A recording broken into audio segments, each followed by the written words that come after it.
नमस्कार दोस्तों, hello everyone. कैसे हैं आप सब। हम लोगों ने इंडियन पॉलिटी की सीरीज स्टार्ट करी हुई है और इस समय पे इंडियन पॉलिटी में हम लोग हमारा जो पार्लियामेंट वाला चैप्टर है, जो हमारा संसद वाला टॉपिक है, उसके बारे में हम लोग डिटेल में बात कर रहे हैं। देखिए, संसद वाला जो आपका टॉपिक है वो थोड़ा लंबा भी है और ज्यादातर जो स्टूडेंट है इससे घबराते भी हैं। तो आप इंडियन पॉलिटी की प्लेलिस्ट वाले सेक्शन पे जाइए, इसी चैनल पे शुरू से लेके एंड तक जितनी भी वीडियोस बन रखी हैं। पहले हम लोगों ने प्रेसिडेंट के बारे में, राष्ट्रपति के बारे में बात करी है, फिर हम आपके उपराष्ट्रपति, प्रधानमंत्री, ठीक, वीडियो आपकी इंग्लिश में भी हिंदी में भी है, तो सारी वीडियोस देखिए। फिर आपको पार्लियामेंट वाली वीडियोस दिखेंगे, इसमें भी हम लोग लोकसभा, राज्यसभा सबके बारे में बात कर चुके हैं। आगे भी वीडियोस चलेंगी, सब कुछ आसान भाषा में सारी चीज समझ में आएगी। और इस वीडियो में हम लोग बात करेंगे जो हमारा संसद है ना, उसकी सिर्फ एक ही भूमिका नहीं है। क्योंकि आप लोग, ज्यादातर लोग को लगता होगा संसद का सिर्फ एक काम है कि हम संसद में, हमारे पार्लियामेंट में कोई बिल ले आए, फिर उसको लोकसभा से पास करा दिया, राज्यसभा से पास करा दिया, हमारे जो प्रेसिडेंट है, राष्ट्रपति, उनकी सहमति मिल गई, तो फिर वो बिल क्या है, कानून बन जाता है।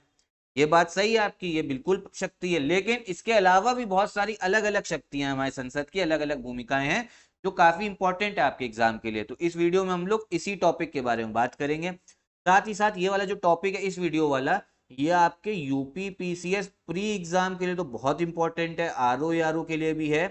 साथ ही साथ में जो आपका यूपी पीसीएस का मेंस होगा ना, उसमें आपको एक क्वेश्चन जीएस पेपर 2 में सीधा सीधा देखने को मिल जाता है, मिल जाएगा इसी वीडियो से।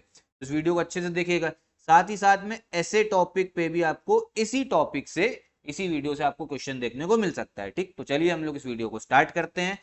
अब देखिए, पहली चीज तो आपको पता होगा, जो पहली शक्ति है हमारी संसद की, ठीक, जिसके बारे में सब लोग को, ज्यादातर लोग को पता होता है, वो है आपकी जो लेजिस्लेटिव पावर है, विधायी शक्तियां।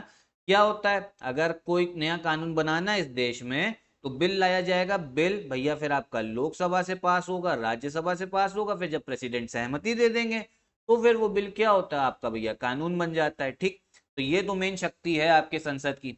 अब यहाँ पे आप ये समझो, क्या सारे विषयों पे संसद आपके कानून बना सकती है? नहीं बना सकती है, सारे विषयों पे नहीं। एक आपको पता होगा, एक स्टेट लिस्ट है, राज्य सूची। अब है क्या ना, अलग अलग राज्यों को भी, जो राज्य है ना, उनको भी अलग अलग सब्जेक्ट दे रखे हैं कि जिसपे सिर्फ राज्य कानून बना सकता है। ठीक, जैसे एग्जाम्पल के तौर पे समझे, ये उत्तर प्रदेश है। अब उत्तर प्रदेश राज्य सूची में सबसे जो इंपॉर्टेंट विषय आता है वो आता है आपका पुलिस। ठीक, अब पुलिस पे कोई कानून बनाना है कि उसकी फंक्शनिंग कैसे होगी, तो वो कौन कानून बनाएगा? वो राज्य बनाएगा। राज्य की जो विधानसभा होगी ना, वो बनाएगी कानून। ठीक, उसमें संसद नहीं बनाएगी। तो संसद सारे विषयों पे कानून बना सकती है, सिर्फ राज्य सूची छोड़ के। लेकिन राज्य सूची में भी काफी आपके विषय आते हैं, कभी और डिटेल में इसके बारे में बात करेंगे। तो पहली शक्ति ये है। ठीक, राज्य सूची में भी एक चीज और ध्यान रखो, पार्लियामेंट की शक्तियां इतनी है कि वो राज्य सूची पे भी बना सकती है, कुछ ही कुछ एक्सट्रीम कंडीशंस में, स्पेशल कंडीशन पे। वो कंडीशंस क्या है वो मैं आपको बाद में बताऊंगा, लेकिन अभी शक्तियों के बारे में समझिए। दूसरी शक्ति क्या? एग्जीक्यूटिव पावर, आपकी जो कार्यकारी शक्तियां हैं। ठीक है, आपको पता होगा हमारे काउंसिल ऑफ मिनिस्टर्स है, मंत्री परिषद है, और मंत्री परिषद के हेड कौन होते हैं? हमारे पीएम होते हैं, प्रधानमंत्री। ठीक, अब जो आपके प्रधानमंत्री हैं और जो आपकी मंत्री परिषद है, ये उत्तरदायी किसको है, जवाबदेही किसको है, और आप समझिए रिस्पॉन्सिबल किसको है? इंग्लिश में रिस्पॉन्सिबल बोल दिया जाता है, और आपके हिंदी में उत्तरदायी। तो ये उत्तरदायी, रिस्पॉन्सिबल होती है आपके लोकसभा को। ठीक है, जो पूरा मंत्री परिषद है। अब जो लोकसभा है, अगर लोकसभा ने, आप समझो, अविश्वास प्रस्ताव जो है पास करा दिया, नो कॉन्फिडेंस मोशन, अविश्वास प्रस्ताव, तो जो हमारे मंत्री परिषद और जो हमारे प्रधानमंत्री ना, इनको फिर क्या करना पड़ेगा? इस्तीफा देना पड़ेगा, रिजाइन करना पड़ेगा। ठीक है, तो ये बहुत बड़ी शक्ति है हमारे संसद की कि जो वो काउंसिल ऑफ मिनिस्टर, मंत्री परिषद है, उनको क्या रखते हैं, उनसे जवाब पूछता रहता है, चेक पे रखता है, कंट्रोल करता है, मेन चीज ये। उसके बाद में संसद, आप कभी भी संसद की डिबेट्स देखो लाइव, उसका आपकी डिबेट्स चलती भी हैं जब संसद का सेशन होता है, सत्र होता है, उसमें आप समझो लोकसभा में भी आपके मंत्री हैं, राज्यसभा में मंत्री हैं। तो लोकसभा में जो विपक्ष होगा ना, वो भी आपके सरकार से सवाल पूछ रहा होगा, राज्यसभा में भी सरकार से सवाल पूछे जा रहे होंगे। ठीक है, फिर पूछा जा रहा होगा आपने पैसा कहाँ खर्चा किया, क्या घोटाला किया। उसमें फिर क्या होता है ना, आपके जितने भी मंत्री हैं उनको जवाब भी देना पड़ता है, प्रधानमंत्री को भी जवाब देना पड़ता है। ठीक है, तो आप ये खुद समझो, जो संसद है ना, वो कंट्रोल कर रही है किस पे? हमारे कार्य का, आपकी जो कार्यपालिका है उसको कंट्रोल कर रही है। ठीक है, तो दूसरी शक्ति मेन ये हो गई। तीसरी शक्ति की बात करते हैं, फाइनेंशियल पावर्स, वित्तीय शक्तियों के बारे में, ये भी काफी इंपॉर्टेंट है। कोई भी अगर टैक्स की बात करें, कोई अगर मान लो नया टैक्स लगाना है या टैक्स कलेक्ट करना है, तो वो बिना संसद के अनुमति के हो ही नहीं सकता। ठीक, कोई भी टैक्स अगर नया लगाना है, उसे कलेक्ट करना है या हटाना है, तो बिना संसद के अनुमति के, बिना पार्लियामेंट के अप्रूवल के आप उसको कर ही नहीं सकते हो। तो आप समझो बहुत बड़ी शक्ति है ये हमारे संसद की, ठीक। दूसरी चीज, आप लोग बजट देखते हो कि जब बजट पास होता है तो बजट को भी क्या करना पड़ता है, जो हमारी सरकार होती है ना, उसको जो बजट है ना वो भी पास कराना पड़ता है। किससे? हमारे संसद से पास कराना पड़ता है। अगर संसद ने हमारे बजट को पास नहीं किया ना, तो आप समझो जो बजट है ना वो जो सरकार लेके आई उसको चेंज करना पड़ेगा, ठीक। तो क्या वित्तीय शक्तियों में क्या क्या हो गया, कोई टैक्स, नया टैक्स लगाना है, उसको कलेक्ट करना है, तो बिना संसद के अनुमति के आप वो नहीं कर सकते हो। बजट को भी किसमें पास कराना पड़ता है? संसद में ही पास कराना पड़ता है। पहले दूसरी चीज ये, कुछ खर्चा करना है, बजट में यही होता है ना कि कहाँ पे हम खर्चा करेंगे, कहाँ से पैसा आएगा। तो आप समझो खर्चा करना, पैसा आना सब कौन देख रहा है? संसद देख रहा है। दूसरी चीज क्या है, बजट भैया सरकार ने दे दिया, फिर बजट को जब खर्चा करा जाएगा, उसमें बजट में खर्चे दिए होंगे, सरकार क्या करेगी, जब सरकार खर्चा करेगी अलग अलग स्कीमों पे, पॉलिसी पे, तो उस पे भी हमारी जो संसद है ना, पार्लियामेंट, वो क्या करेगी, सरकार से सवाल पूछेगी। अलग अलग कमेटी भी बन रखी होती है पार्लियामेंट की, तो सवाल पूछेगी कहीं घोटाला तो नहीं हो गया। तो वित्तीय शक्तियां भी बहुत इंपॉर्टेंट है। अगला आपकी पावर है कॉन्स्टिट्यूएंट पावर, संवैधानिक शक्तियां। अब आपको पता होगा हमारा जो संविधान है, जो हमारा कॉन्स्टिट्यूशन है, इसको अगर संशोधन करना है, इसमें इसका अगर अमेंडमेंट करना है, तो वो सिर्फ कौन कर सकता है? वो सिर्फ हमारी संसद कर सकती है, ठीक।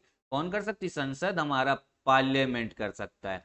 जैसे आपको पता होगा जो हमारी प्रस्तावना है 1976 में, हमारी प्रस्तावना में संशोधन हुआ था। बहुत सारे संशोधन हुए हमारे देश में, अभी तक बहुत सारे संशोधन हुए हैं। उसका एक एग्जाम्पल ले रहे 1976 में, जैसे हमारी प्रस्तावना में संशोधन हुआ था, तो किसने करा था? हमारे संसद ने ही करा था।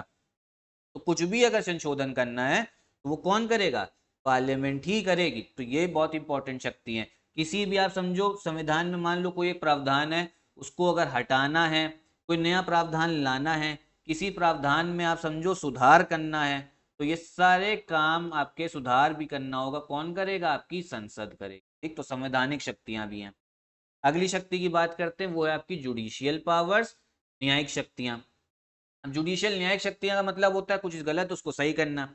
जैसे मैंने आपको जो एक वीडियो थी उसमें राष्ट्रपति के बारे में बताया था कि जो हमारे प्रेसिडेंट होते हैं, जो हमारे राष्ट्रपति होते हैं, उनको 5 साल का कार्यकाल होता है, लेकिन 5 साल कंप्लीट होने से पहले भी हटाया जा सकता है।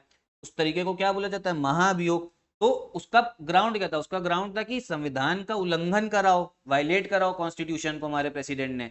तो ये जो पूरी जांच होती है ना, ये कौन करता है? हमारी संसद करती है, ठीक। और संसद में ही पूरा प्रस्ताव जो है पारित कराना पड़ता है, तब जाके राष्ट्रपति को हटाया जाता है। इस पूरे प्रोसीजर को इम्पीचमेंट बोलते हैं। तो ये न्यायिक शक्तियां हो गई। फिर आपके जो वाइस प्रेसिडेंट है, उपराष्ट्रपति को हटाने का भी काम किसको दिया गया? हमारी संसद को दिया गया है।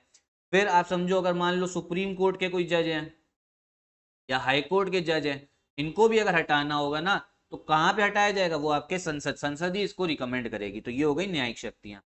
अगला देखते हैं इलेक्टोरल पावर्स, चुनावी शक्तियां।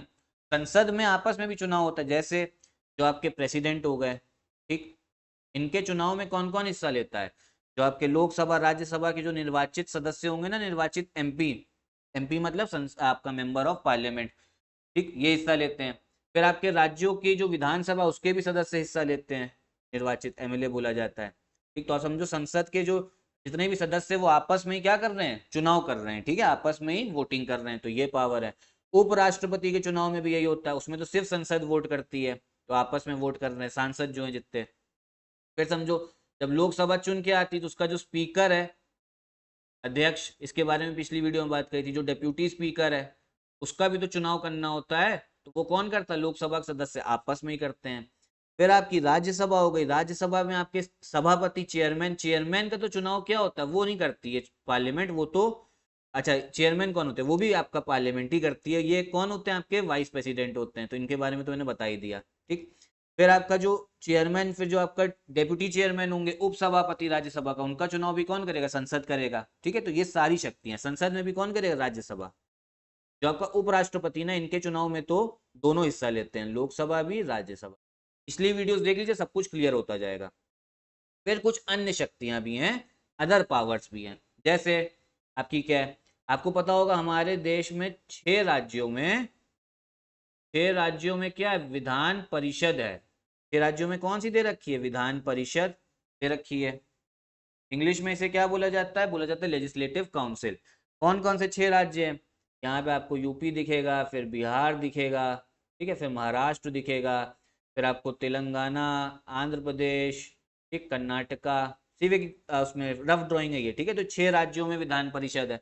अगर विधान परिषद को हटाना है किसी राज्य से या किसी अलग राज्य में उसको गठित करना, बनाना है, तो वो काम कौन करती है? इससे वो हमारी संसद करती है, ठीक। फिर आप समझो आपातकाल लगी, इमरजेंसी, उसको भी अगर अप्रूव करना है तो वो भी कौन करेगा? हमारा इमरजेंसी को, आपातकाल को भी कौन अप्रूव करेगा? वो भी हमारी संसद करेगी। तो ये भी बहुत इंपॉर्टेंट शक्ति है।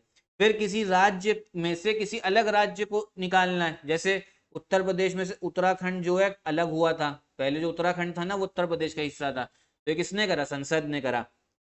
तो ये सारी शक्तियां जो है ना अन्य शक्तियों में आता है।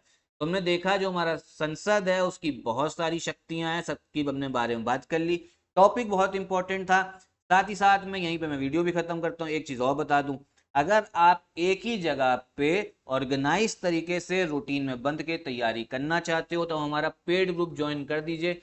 जितने भी टॉप एजुकेटर हैं ना, अब तो आपको रिकॉर्डेड क्लासेस भी मिलने लगी हैं, नया फीचर है। हमारे जितने भी टॉप एजुकेटर्स हैं वो सब आपको बढ़िया तरीके से रिकॉर्डेड क्लासेस देंगे, बढ़िया तरीके से कंसेप्ट समझ में आएंगे। तो हमारा पेड ग्रुप ज्वाइन करके आराम से कट ऑफ जो है निकाल सकते हो।